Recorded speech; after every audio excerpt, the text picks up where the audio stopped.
కొన్ని డిపార్ట్మెంట్స్ మీద మీరు ప్రశ్నలు వేయకపోతే మీకు గౌరవం ఉంటుంది. కొన్ని డిపార్ట్మెంట్ల మీద ప్రశ్నలు వేయకూడదు అధ్యక్ష.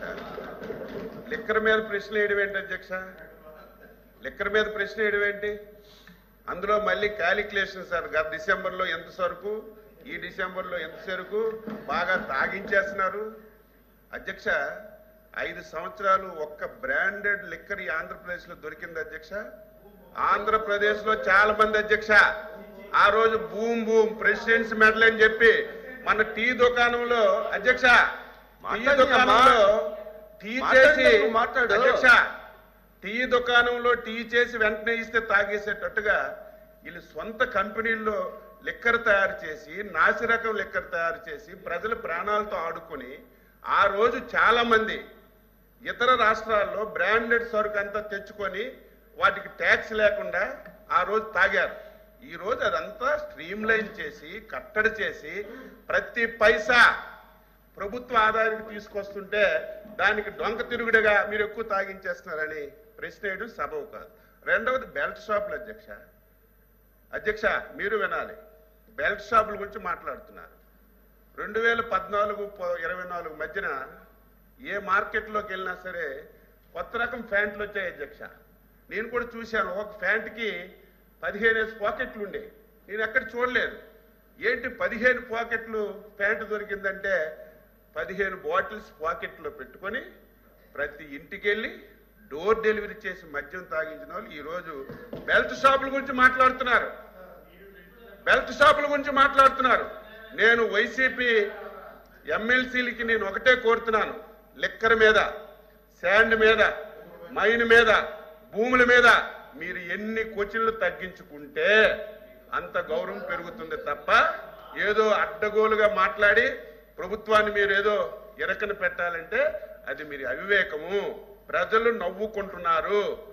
వైసీపీ సభ్యులు లిక్కర్ మీద క్వశ్చన్ వేసినా, ఇసుక మీద క్వశ్చన్ వేసినా, మైన్స్ మీద క్వశ్చన్ వేసినా, ల్యాండ్స్ మీద క్వశ్చన్ వేసినా నవ్వుకుంటున్నారనే విషయం మీరు గుర్తుపెట్టుకోవాలి. పచ్చగా ఉంటే అంత పచ్చగా ఉందని సామెతలాగా అంత పర్ఫెక్ట్గా ఉందని చెప్పండి అధ్యక్ష. ఒకటి. ఇక రెండో విషయానికి వస్తే వారు వచ్చి పెరిగాయి అన్నారు. ఎస్, మీ దగ్గర వచ్చి లిక్విడ్ క్వాంటిటీ పెరిగింది, పెరిగింది. బ్రాండ్లు వచ్చి ఇప్పుడేవో చెప్పారు, అప్పుడేవో బ్రాండ్లు పెట్టారు. ABCDF ఏవో పేర్లు మీరు చెప్పే పేర్లు.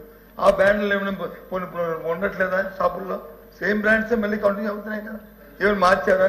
పోనీ ఒకటే కొత్త మార్చి ఈ బ్యాన్ చేస్తామని చెప్పి ABCD బ్యాన్ చేశారా? బ్యాన్ చేయలేదు. అవే కంటిన్యూ అవుతున్నాయి, ఇంకా అందులో ఏం తేడా లేదు. సబ్సిడీ ప్రశ్న ఏంటి? ఈ రకంగా ఉన్నది కాబట్టి ఏమైనా చర్యలు తీసుకోవాలి. కొత్త సభ్యులు కాబట్టి ఆవిడ వచ్చి కొద్దిగా సుదీర్ఘంగా మాట్లాడారు. ఆవిడ అడిగిన దానికి వేస్తున్నాం ఇది అని కాదు. మళ్ళీ మా సీనియర్ మంత్రి గారు, మా అచ్చెన్నాయుడు గారు లేచారు, ఏకంగా మా హక్కే లేదంటారు. ఇది కొత్త ఇది హక్కు లేకపోవడం అధ్యక్ష తిరుగుతున్నాను. ఈ రాష్ట్రంలో హక్కు లేకపోవడం మధ్య కాదు. స్వర్గీయ ఎన్టీ రామారావు గారు మధ్య నిషేధాన్ని తీసుకొచ్చారు పూజ బాపూజీ తాలూకా స్ఫూర్తితో. దాన్ని ఎవరితో తూట్లు పడతారు అధ్యక్ష? ఎవరు తీశారు అధ్యక్ష? అవన్నీ మనం చరిత్ర చెప్పుకోవడం కాదు కదా. చరిత్ర చెప్పుకోవాల్సిన అవసరం లేదు మనకి చరిత్రలు కాదు. ఇక్కడ జరుగుతున్న పరిణామాల్లో ప్రభుత్వం తీసుకున్న స్టెప్స్ ఏంటి అడిగాను తప్ప మీ ప్రభుత్వాన్ని ఏదైతే చూపెట్టి లేదా ప్రభుత్వాన్ని వచ్చేది కాదు, మా గ్రామాలకు జరుగుతున్నాయని అడిగాం. చెప్తాను అధ్యక్ష, అడిగారు కాబట్టి. మా విజయనగరం జిల్లాలో ఒక ఊరిని చెప్తాను ఎగ్జాంపుల్. అంతా చెప్పంటే 100 ఊర్లు చెప్తాను, ఒక్క ఊరు చెప్తాను. సత్యపాడు అనే విలేజ్ లో నెల్లిమల్ల మండలంలో సత్యపాడు విలేజ్ లో మన బెల్ట్ షాప్ మన షాప్ తాలూకు టైమింగ్ ఎన్ని గంటలకి అధ్యక్ష? ఉదయం 9 నుంచి రాత్రి 9. ఫైన్, దాంట్లో ఎవరికి అభ్యంతరం లేదు. రాత్రి 9 నుంచి ఉదయం 9 నుంచి అమ్ముకోవడానికి ఆక్షన్ పెట్టుకున్న ఊర్లో 50 లక్షలు పడారు అధ్యక్ష. This is record. తమ దయచేసి మంత్రి గారు అబద్ధం నిజమైంది మీరు ఒకసారి వెరిఫై చేసుకోండి. నేను చెప్పేది అబద్ధం అయితే ఏంటి?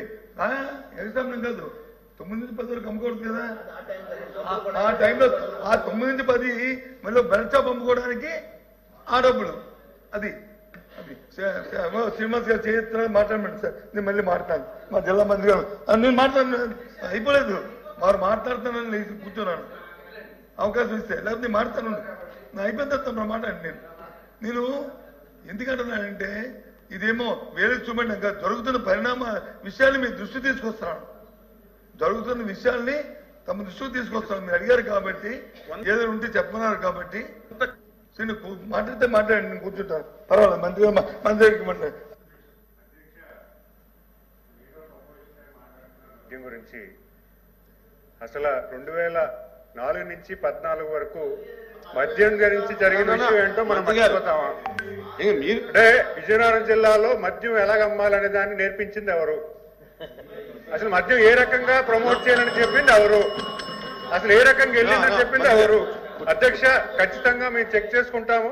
అలాంటిది ఏమైనా ఉంటే వాస్తవాలంటే నేనే చెక్ చేస్తాను. అలాంటిది ఏం లేదు అధ్యక్ష.